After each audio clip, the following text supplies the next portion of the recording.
Okay then good evening to all of you. Start करेंगे आज की क्लास।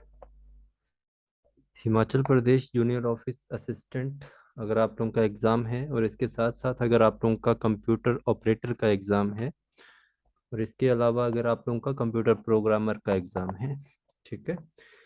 जो आई टी प्लस टू बेस पे होता है आप लोगों का कंप्यूटर ऑपरेटर आप लोगों का होता है ग्रेजुएशन पे, और आप लोगों का प्रोग्रामर का होता है आपका बीटेक लेवल पे। ठीक है, कंप्यूटर ऑपरेटर प्लस जीओआईटी का 100% सिलेबस यहीं से कवर होगा। प्रोग्रामर का कोई स्टूडेंट होगा तो 60-70%, क्योंकि मैं प्रोग्रामर की कोचिंग नहीं प्रोवाइड करवाता हूँ। ठीक है, अगर आप में से कोई स्टूडेंट ऐसा है जिसने अपनी लाइफ में कभी कंप्यूटर भी नहीं पढ़ा है तो उसको कोई दिक्कत नहीं है। आप लोग यहाँ से जितना पढ़ोगे एग्जैक्टली वैसे आप लोगों को क्वेश्चन एग्जाम में देखने के पड़ेंगे। ठीक है, प्रीवियस ईयर कोई बैच आपने मेरा ले रखा है तो आप लोगों के लिए वो काफ़ी है बैच, उसी से आप लोग पढ़ सकते हैं। बट ये वाला बैच अपडेटेड होता है क्योंकि हर बार जो भी बैच आएगा वो अपडेटेड होगा। सिलेबस आप लोगों को यूट्यूब के ऊपर मेरी क्लास यूट्यूब के ऊपर चैनल के ऊपर मैंने डिटेल सिलेबस लिखवा रखा है। ज़रूरत आप लोगों को पड़ेगी नहीं। जितने मैं यहाँ पे करवाऊंगा उस चीज़ को नोट करते रहना, नोट्स बनाते रहना, वो काफ़ी है। ठीक है, आप में से काफ़ी स्टूडेंट ये बात कहते हैं कि हम लोगों ने कहीं पे वीडियो देखी थी तो वहाँ पे बताया गया था कि आप लोगों को दो तरह के टॉपिक में एग्जामिनर क्वेश्चन पूछता है। एक तो होता है कंप्यूटर अवेयरनेस और एक होता है आप लोगों का कंप्यूटर एप्टीट्यूड। ठीक है, तो इस चीज़ का आप लोगों ने ध्यान रखना है कि कंप्यूटर एप्टीट्यूड और कंप्यूटर अवेयरनेस में काफ़ी डिफरेंस रहता है। ठीक है, Jio I T plus computer operator में ये वाला टॉपिक पूछे जाते हैं, कंप्यूटर प्रोग्रामर में जो रिमेनिंग सिलेबस रहता है वो पूछा जाता है यहाँ पे। तो देखिए यहाँ पे फंडामेंटल ऑफ कंप्यूटर जितना भी आप लोगों का होगा उसमें चाहे आप लोगों की हिस्ट्री हो, इनपुट आउटपुट डिवाइस हो, कंपोनेंट जितने भी आप लोगों के कंप्यूटर के आते हैं, हिस्ट्री हो गई, पार्ट्स हो गए कंप्यूटर के, फिर आप लोगों ने जनरेशन याद रखनी है, आप लोगों की मेमोरीज होगी, सॉफ्टवेयर हो गए, ये सारी चीजें जितनी भी होती हैं वो इसमें आती हैं। ठीक है, तो फंडामेंटल जो हमारा टॉपिक होगा लगभग 8-9 दिन का जिसमें हम फंडामेंटल के टॉपिक पढ़ेंगे वो सारा इसमें होगा। इसके बाद होता है आप लोगों का सॉफ्टवेयर, भी आप लोगों ने याद रखना है कि हार्डवेयर क्या होता है, ये भी इसमें आता है अवेयरनेस में। नेटवर्किंग का टॉपिक आप लोगों को एग्जाम में पूछा जाता है, ये भी इसमें आएगा। इंटरनेट का टॉपिक आप लोगों ने देखा होगा, ये इसमें आएगा। फिर आप लोगों को एक क्वेश्चन आते हैं डीवीएमएस के ऊपर। फिर आप लोगों को आते हैं एमएस ऑफिस।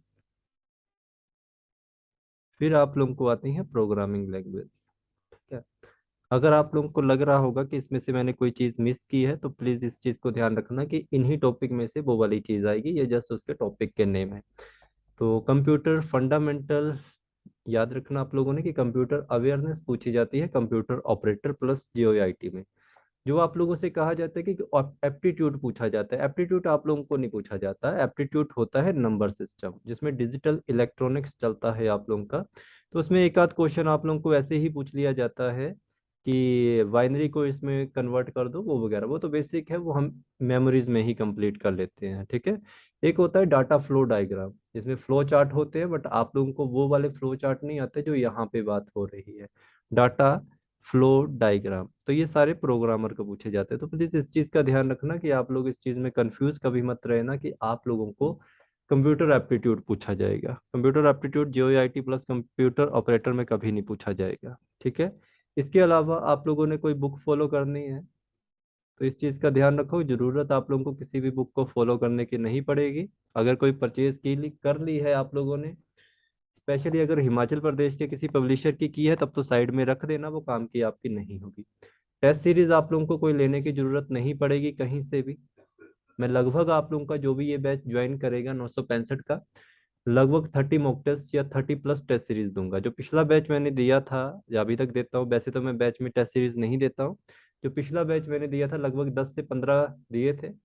और आप लोगों का जो भी 939 का एग्जाम आया था इसमें 85+ क्वेश्चन कंप्यूटर के डायरेक्टली इसी टेस्ट सीरीज से आए थे। इस बार मैंने और अपडेट कर दी है, लगभग 15 टेस्ट सीरीज इसमें और ऐड की हैं। ठीक है, तो आपको जरूरत कहीं से भी नहीं कुछ भी पढ़ना, आप लोगों ने जो जो मैं दूंगा उसको पढ़ो बस। ठीक है, तो स्टार्ट करते हैं टॉपिक।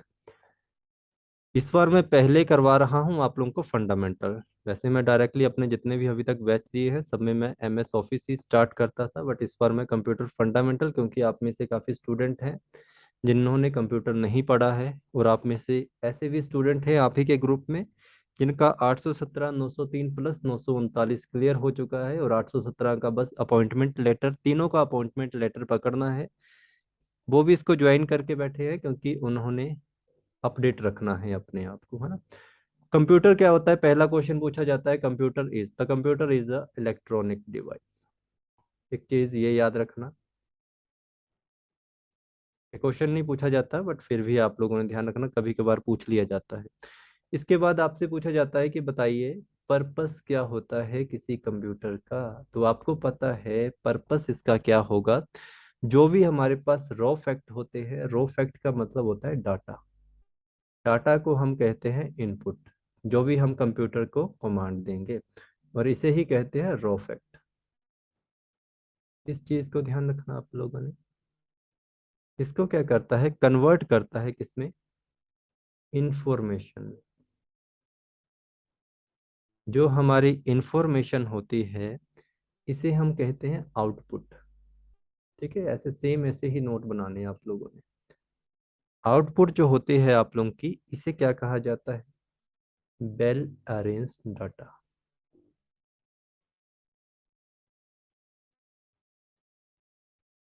आपने कंप्यूटर में कोई भी इनपुट दी, उसके ऊपर जो कंप्यूटर होगा वो अपनी प्रोसेसिंग करेगा।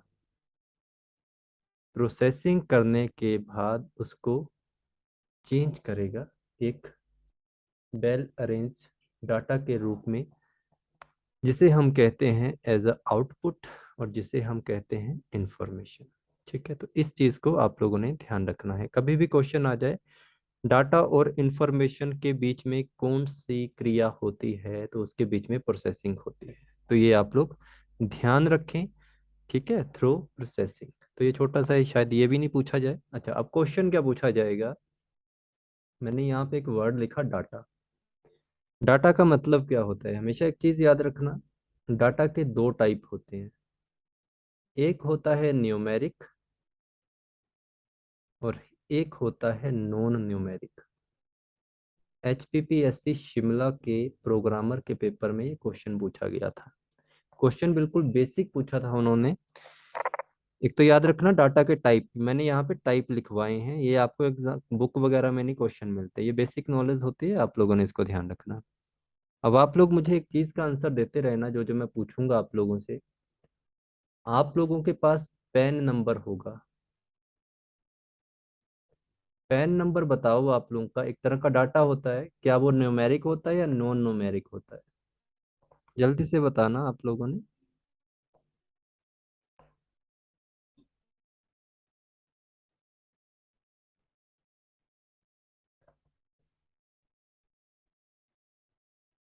ठीक है, अकाउंट नंबर, आपका जो बैंक अकाउंट नंबर है उसमें,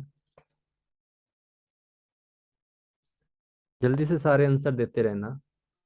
आपका जो मोबाइल नंबर है, ठीक है, मैं ऐसे ही लिख रहा हूँ इसको, प्लीज आप लोग देख लो। फिर एक पिन कोड होता है जिसे हम जिप कोड कहते हैं। ठीक है,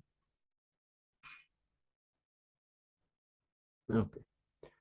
तो इस चीज को भी आपने एक चीज ध्यान रखनी है।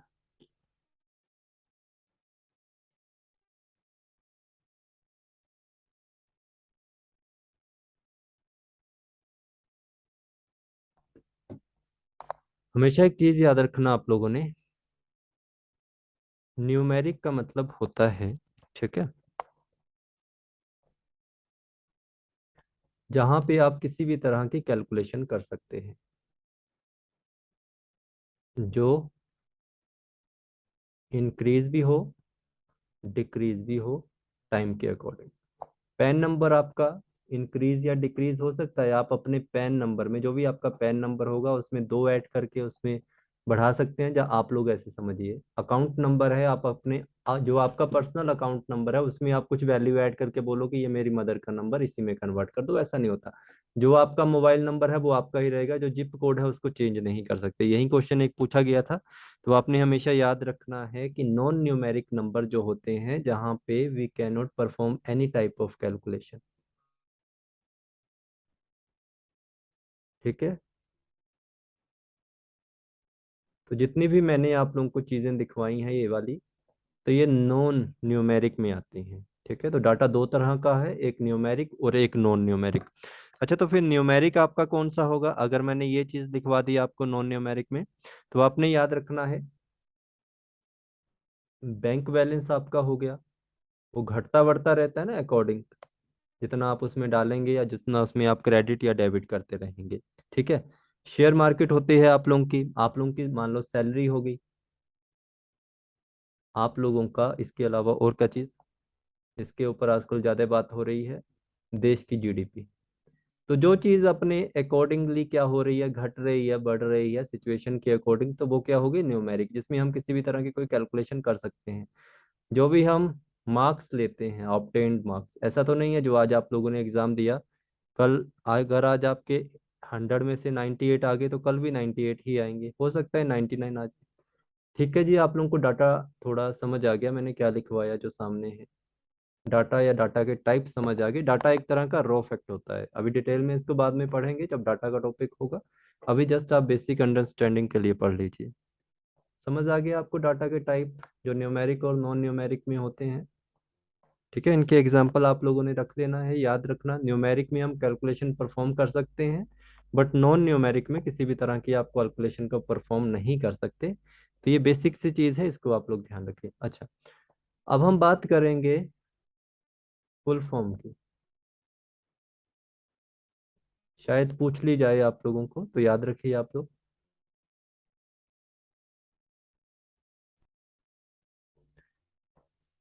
Commonly operated machine purposely used for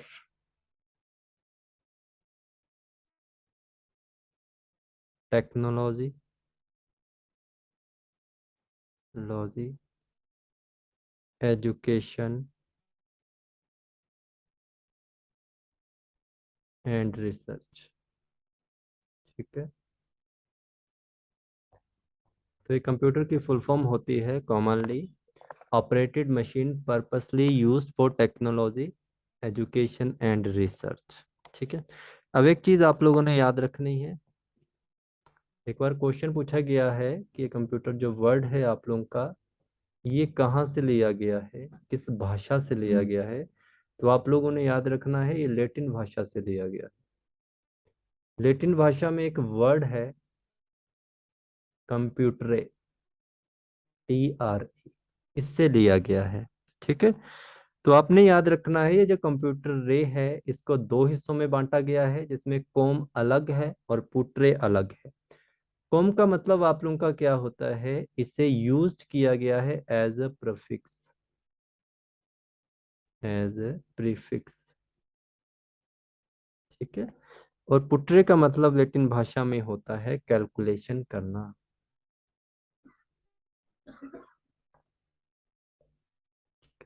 तो ये आप लोगों ने याद रखना, आप लोगों ने। ठीक है। अब देखिए इस चीज को कैसे समझ सकते हैं आप लोगों ने।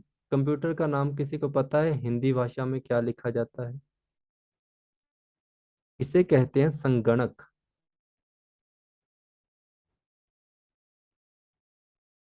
ठीक है। तो याद रखना आप लोगों ने, इसका अकेले का कोई मतलब नहीं होता है, ये प्रीफिक्स यूज की जाती है एज ए। गणक का मतलब होता है गणना करना। ये भी क्वेश्चन आता है कंप्यूटर को हिंदी में क्या कहा जाता है? कंप्यूटर को हिंदी में संगणक कहा जाता है, गणना करना। ठीक है जी। इतनी सी बात समझ आ गई आप लोगों को? आपके सामने एक चैट का ऑप्शन होगा, वहां पे यस और नो कर दीजिए। और ये पूरे के पूरे नोट्स बना लेना, फिर कोई दिक्कत नहीं होगी आपको। ठीक है। बेसिक सी चीज़ें मैं और बता देता हूँ आप लोगों को। आप लोगों ने याद रखना है कि जो कंप्यूटर वर्ड है COMPUTER, ये फर्स्ट टाइम किस बुक में यूज किया गया था?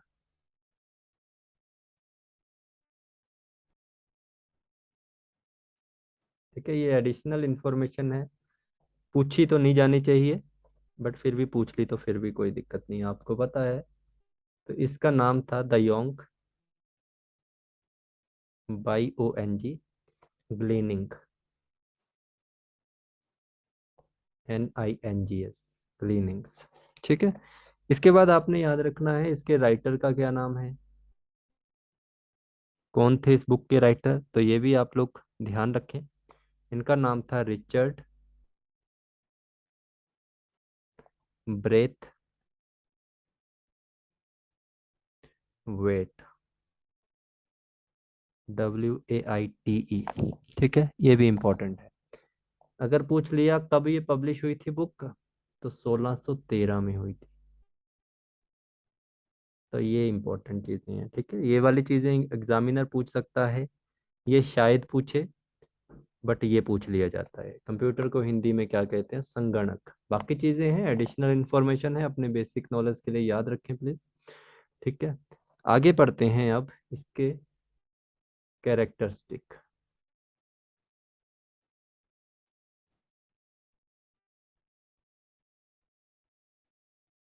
अब कैरेक्टरिस्टिक आप लोगों ने याद रखना है, सबसे पहला इसका जो कैरेक्टरिस्टिक है वो है हाई स्पीड। अब एक चीज आप लोग ध्यान रखें, आप लोगों को एग्जामिनर कभी ऐसे डायरेक्टली क्वेश्चन नहीं पूछेगा कि बताओ कंप्यूटर का कैरेक्टरिस्टिक क्या है। किस्मत अच्छी हुई तो पूछ लिया, तो उसमें आपने तीन चार ऑप्शन दिए होंगे और एक दिया होगा वो रॉन्ग होगा, वो राइट आंसर आपका बन जाएगा। बट आपने याद रखना है कि जो कंप्यूटर की स्पीड होती है उसकी मेजरमेंट कैसे की जाती है, उसको मापा कैसे जाता है। ठीक है, तो यहाँ पे दो चीजें आप लोगों के काम की हैं। The first is MIPS। जितने भी हमारे नॉर्मल कंप्यूटर होते हैं उनको MIPS में उसकी स्पीड को काउंट किया जाता है। और एक होता है FLOPS। ये जब हम हिस्ट्री पढ़ेंगे तो वहां पे एक बार फिर से ये रिपीट वर्ड आप लोगों को देखने को मिलेंगे। तो अगर आपको पूछा जाए कि कंप्यूटर की स्पीड को किसके द्वारा मापा जाता है, अगर तो कहा कंप्यूटर तो होगा MIPS, और अगर आपको कहा सुपर कंप्यूटर तो FLOPS। तो आपने याद रखना है MIPS की जो फुल फॉर्म है वो क्या होती है, तो MIPS की फुल फॉर्म होती है मिलियंस ऑफ इंस्ट्रक्शन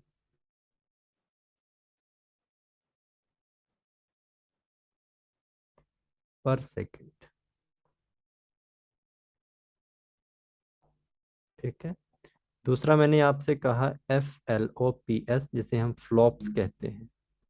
ठीक है, इसे कहा जाता है फ्लोटिंग पॉइंट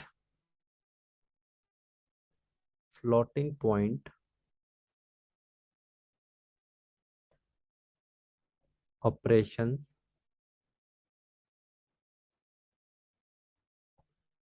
पर सेकेंड। यहाँ पे लिख लेना सुपर कंप्यूटर। ठीक है जी, एक और चीज होती है आपकी, आप लोगों ने देखा होगा GHZ लिखा होता है। GHZ का मतलब होता है गीगा हर्ट। ठीक है, बट आपको वहां पे आएगा ऐसे ही GHZ में। GHZ अलग है, आपसे पूछा जाएगा कि जो कंप्यूटर का प्रोसेसर होता है उसकी स्पीड कैसे मेजरमेंट की जाती है, तो आपने याद रखना है गीगा हर्ट में की जाती है। ठीक है, गीगा हर्ट्स। कभी कभार आपसे क्वेश्चन एक पूछ लिया जाता है कि जो नॉर्मल कंप्यूटर होता है उसके कंप्यूटर के प्रोसेसर की स्पीड क्या होती है, नॉर्मल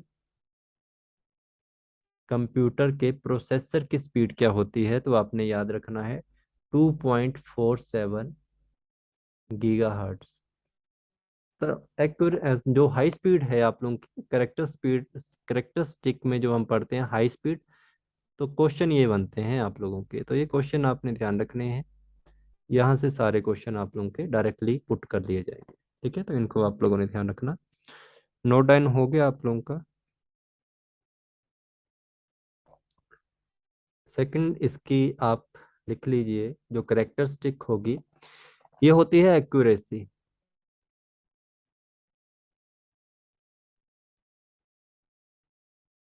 तो कंप्यूटर की जो एक्यूरेसी होती है वो कितनी होती है? 100%। ठीक है। बट इसमें एक प्रॉब्लम होती है। उस प्रॉब्लम को क्या कहा जाता है? तो आपने याद रखना है, उसे कहा जाता है गीगो। आप लोगों को यहां से भी एक क्वेश्चन आएगा, गीगो। आपसे पूछा जाएगा गीगो क्या होता है। GIGO is garbage in, garbage out.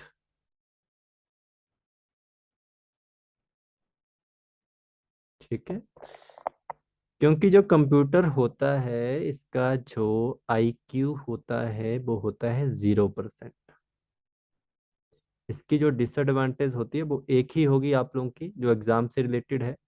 Disadvantage वो है इसकी आईक्यू, मतलब इसका जो सोचने की क्षमता है वो है 0%।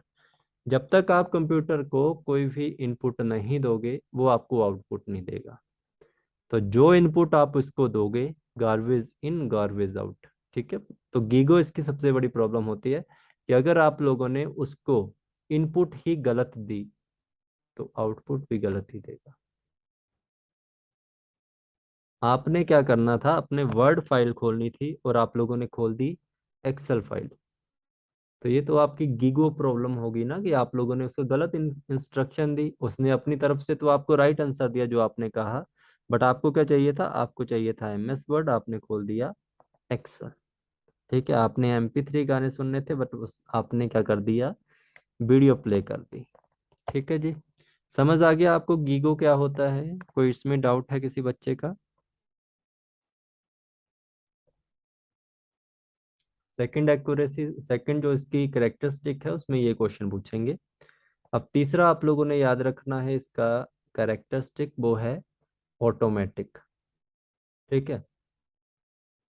ऑटोमेटिक का मतलब होता है आपने जो उसको इनपुट दी, आउटपुट देगा। उसमें जो प्रोसेसिंग करेगा वो ऑटोमेटिक करेगा। उसमें आपको कुछ नहीं करना। आपने उसको प्रिंट की कमांड दी तो आपने Ctrl+P सेलेक्ट किया, जो भी आपने उसको करना है तो वो आपको आउटपुट दे देगा। कंप्यूटर के इंस्ट्रक्शन से लेकर कंप्यूटर के प्रिंटर निकालने के बीच की जो प्रोसेसिंग हुई है उसमें हमारा कोई रोल नहीं है। वो कार्य ये ऑटोमेटिकली खुद ब खुद संभालता है। तो इसकी जो भी ऑटोमेटिक जो इसकी करेक्टरिस्टिक है वो भी इसका एक करेक्टरिस्टिक है। इसके बाद आते हैं इसका हाई स्पेस।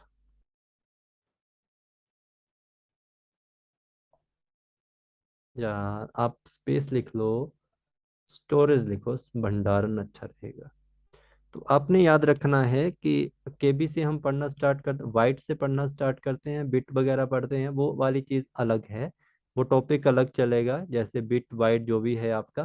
बट आपने एक चीज़ याद रखनी है कि इसका जो मैक्सिमम स्टोरेज यूनिट होता है वो कितना करता है। जैसे हमारे पास GB TB सुनते हैं ना, तो उस चीज को कह रहा हूँ। आपसे पूछा जाएगा maximum storage unit of computer, तो वहां पे GB भी होगा, MB भी होगा, TB भी होगा। उसके साथ एक और वर्ड लिखा होगा, जियोप, GEOP। तो अब आप लोगों का जो इसकी स्टोरेज कैपेसिटी पहुंच चुकी है वो जियोप तक पहुंच चुकी है। ठीक है। तो ये याद रखें, ये मैं पूरी एक आप लोगों को लिखा दूंगा कि कैसे आपने ध्यान रखना है। ठीक है। मतलब स्टार्टिंग से लेके एंड तक वो अलग चीज़ है, यहाँ तक आप इतना सा याद रखिए कि जो मैक्सिमम स्टोरेज यूनिट हो चुकी है वो जियोप तक चली गई है इसकी अब। इसके बाद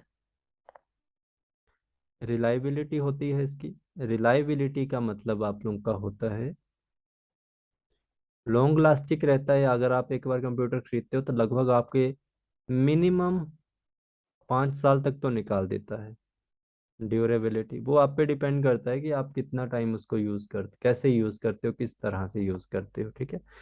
जैसे आप लोगों ने देखा होगा कई कंप्यूटर खरीदते हैं 2-3 साल के बाद उनका कंप्यूटर खराब होना शुरू हो जाता है। ठीक है। जैसे मेरा ही कंप्यूटर है, मैंने शायद 2011 में खरीदा था लैपटॉप, है ना, अभी तक चल रहा है बिना किसी प्रॉब्लम के। वो डिपेंड करता है कि आप उसकी मेंटेनेंस कैसे रखते हो। तो ये चीज़ भी आप लोगों ने याद रखना है कि जो कंप्यूटर का मेन करेक्टरिस्टिक है वो ये है कि लॉन्ग लास्टिक चलता है, ड्यूरेबिलिटी इसकी काफ़ी ज़्यादा होती है। ठीक है, तो ये चीज़ें आप लोगों ने याद रखनी है, ये इसके कुछ करेक्टरिस्टिक हैं जो हमें ध्यान में रखने पड़ेंगे। और अगर और करेक्टरिस्टिक याद रखने हैं तो आप लोगों ने याद रखना है वर्सेटैलिटी। वर्सेटैलिटी का मतलब होता है एक ही समय में ढेर सारे काम कर सकता है। तो ये भी हम पढ़ेंगे। मल्टी प्रोग्रामिंग, मल्टीटास्किंग, ये अलग चीज़ें हैं। तो मल्टीटास्किंग, एक समय में आप इसमें काफ़ी काम कर सकते हो। MS वर्ड की फाइल खोल दो, इधर आप सॉन्ग प्ले कर दो, इधर आप मूवी प्ले कर दो, इधर आप डाउनलोडिंग लगा दो, इधर आप कोई और काम कर लो, है ना। ये चीज़ें आप लोगों ने याद रखना। जी, उसी पे आ रहा था मैं, जो आपने लिखा है डिजिलेंस के ऊपर। ठीक है, तो डिलीजेंस या डिजिलेंस कुछ भी आप कह सकते हैं। फ्री फ्रॉम टायरसम, कंप्यूटर जो आप लोगों का है वो थकता नहीं है। 24 घंटे चलाते रहो इसको, चलता रहेगा, बस इसको इलेक्ट्रिसिटी देते रहो। कोई भी काम करते करते बोर नहीं होता।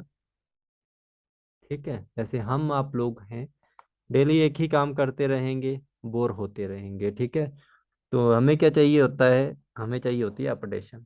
ठीक है, अब जियो IT का बैच है, कंप्यूटर का बैच है, लगभग मैंने 7-8 बैच दे दिए होंगे। और हर बार कोशिश ये रहती है कि नेक्स्ट टाइम मैं बैच नहीं दूंगा। वो क्यों? क्योंकि मैं सोचता हूँ कि मैंने पढ़ा तो दिया जितना पढ़ाना है, इससे अलावा क्या है। तो फिर बच्चे डिमांड करते हैं कि बैच चला दीजिए। अभी मैंने इस बैच को अनाउंस नहीं किया है यूट्यूब वगैरह के ऊपर कहीं भी कि मैं बैच चला रहा हूँ। तो फिर जब मैं बैच चलाने की सोचता हूँ, फिर सोचता हूँ कि इसमें अगर मैं पुरानी चीज़ें पढ़ाऊँगा तो फिर मुझे नहीं लगेगा, क्योंकि मैं खुद ही बोर हो जाऊंगा। तो मैं नई नई चीज़ें इसमें ऐड करता रहता हूँ, मतलब अपडेशन देता रहता हूँ। अब ये जो चीज़ें मैंने आप लोगों को सामने रखी हैं, मैं आप अगर अब मेरा कोई ओल्ड बैच पढ़ा होगा तो वहाँ पे मैंने ये चीज़ें करवाई हैं, बट एग्ज़ाम लेवल पे, मतलब कि जितना आपके काम का है। ये वाली चीज़ें मैंने एक्स्ट्रा करवा दी, क्योंकि मैं कंप्यूटर ऑपरेटर का बैच भी साथ में यूज़ कर रहा हूँ। प्रोग्रामिंग के स्टूडेंट हैं, बीटेक के स्टूडेंट हैं, वो कहते हैं कि प्रोग्रामर का बैच है तो हमें उसमें भी करवा देना। तो थोड़ा सा अपडेशन कर दिया तो सबको बेनिफिट हो जाता है। ठीक है, तो ये चीज़ याद रखना आप लोगों ने कि कंप्यूटर कभी भी बोर नहीं होता है, ये कभी भी थकता नहीं है। इसके अलावा डिसएडवांटेज मैंने आप लोगों को कही है। याद रखना कि इसका जो IQ लेवल होता है वो बिल्कुल जीरो होता है, मतलब अंडरस्टैंडेबल जीरो होता है। कि हमें पता है, मान लो हम थक गए तो कंप्यूटर क्या करेगा, खुद ब खुद तो बंद नहीं होगा, उसको भी कमांड तो देनी पड़ेगी हमें। ऐसा नहीं होगा कि वो बंद हो जाएगा ना। बट आने वाले समय में ऐसा आने वाला है कि आर्टिफिशियल इंटेलिजेंसी के ऊपर वर्क हो रहा है, जिसमें आपका कंप्यूटर समझ जाएगा कि क्या चाहिए क्या नहीं, है ना। तो वो चीज़ें अलग हैं, वो अभी तो नहीं है, तो हमें उसके ऊपर बात भी नहीं करनी चाहिए। अच्छा, इसके बाद हम थोड़ी सी इसकी हिस्ट्री देख लेते हैं। आज की क्लास आपकी 40 मिनट की रहेगी, क्योंकि 1 या 2 दिन क्लासेस आप लोगों की जो होंगी वो यूट्यूब के ऊपर अपडेट होंगी। तो 40-40 मिनट की रहेगी। मंडे से आप लोगों की जो क्लास होगी वो टोटल 1 घंटे की होगी। हो सकता है मंडे से आपकी क्लास 8 से 9 हो जाए, क्योंकि मेरा बैंकिंग का बैच चलेगा, तो मुझे उसमें बैंकिंग वालों की क्लास को थोड़ा एडजस्ट करना पड़ेगा। अदरवाइज कोशिश ये रहेगी कि हम इसी टाइम पे पढ़ाएं। अच्छा, हिस्ट्री हम पढ़ेंगे, तो मैं कुछ एक पहले चीज़ें बता देता हूँ जो आपके काम की हैं। तो पहले आप लोगों ने याद रखना है एबाकस को। ठीक है, कंप्यूटर डायरेक्टली तो आविष्कार नहीं होगा कि सीधा किसी के माइंड में आए कि हमें कंप्यूटर बनाना है। उसके पीछे की कुछ हिस्ट्री रहती है जो आपके काम की है। तो आपने याद रखना है, पहला आप लोगों ने चीज याद रखनी है, जो एबाकस आप लोगों का होता है ये क्या है। आपसे क्वेश्चन पूछा जाएगा कि फर्स्ट मैकेनिकल डिवाइस कौन सा था। तो आपने याद रखना है फर्स्ट मैकेनिकल या फर्स्ट कैलकुलेटिंग डिवाइस, तो यही था वो। ठीक है, आप लोगों ने देखा होगा, ऐसे कुछ होता है बीच में, ऐसे वायर सी लगी होती हैं, उसमें ऐसे ऐसे गोले बने होते हैं ना, वो वाली चीज़। तो ये आप नेट पे सर्च कर लेना, क्योंकि आपको एग्जामिनर पूछेगा नहीं डायरेक्ट फोटो दिखा के कि एबेकस कैसा होता है। तो ये ध्यान रखना। तो फर्स्ट डिवाइस था ये वाला, यूज किया जाता था फॉर कैलकुलेटिंग वेस। इसमें क्वेश्चन क्या आता है, तो एबेकस के बाद ही आपका जो आइडिया ऑफ कंप्यूटर था इसी से आया था ना, मतलब काफी प्रोसेस चली थी उसके बाद। आपसे पूछा जा सकता है इसके इन्वेंटर का नाम बताओ। तो आपने याद रखना है इनके जो इन्वेंटर थे उनका नाम था टिम क्रैमनर। टिम क्रैमनर, ये याद रखें। इसकी जो इन्वेंटेड डेट है वो नहीं है, तो ये पूछी भी नहीं जाती। लगभग 3000 वर्ष पहले इसका आविष्कार हुआ था कहा जाता है ऐसे, तो इस चीज को ध्यान रखना। अच्छा, ये पूछ ली जाती है कि इसकी ओरिजिन कंट्री कौन सी थी, तो आपको पता ही है, एक ही कंट्री तो है, चाइना। फिर इसके बाद एक क्वेश्चन पूछा गया था कि एबकस का जो जापानीज नेम है वो बता दो। तो आपने याद रखना है, इसका जापानी नेम भी पूछा गया है आपके एग्जाम में, तो वो है सारावन। ठीक है, सारावन, इसको ध्यान रखना।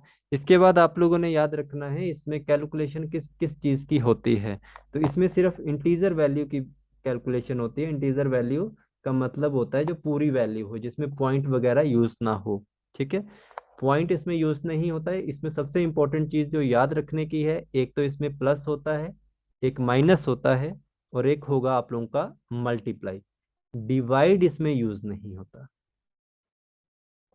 आप एबकस में डिवाइड नहीं कर सकते, और ये क्वेश्चन आपका पूछा गया है, तो ये ध्यान रखें आप लोग प्लीज, यहाँ से क्वेश्चन आता है। अब देखो, डिवाइड नहीं किया जाता था, क्या ड्रॉबैक क्या आप लोगों ने याद रखना है। अगर ड्रॉबैक कभी पूछे जाए, एक तो इंटीजर वैल्यू को लेगा, पॉइंट की जो भी वैल्यू होगी 4.5, 4.5, 7.8, इनको नहीं लेगा, पूरी वैल्यू को लेगा। 7 + 8, 8 - 7, 8 × 7 ऐसे लेगा। ऐसे नहीं करेगा कि 8 डिवाइड भी कर देगा, 0.87 नहीं लेगा वो, है ना। तो ये इसके ड्रॉबैक हैं, वो आपके माइंड में होने चाहिए। इसके बाद इसका नेक्स्ट वर्जन निकाला गया। अब एबकस में कुछ कमियां थी, इसी कारण इन्होंने एक नेक्स्ट वर्जन निकाला जिसका नाम था नेपियर बॉन्स। Napier bones. अब ये नेपियर बॉन्स क्या है, ये भी एक कैलकुलेटिंग डिवाइड था।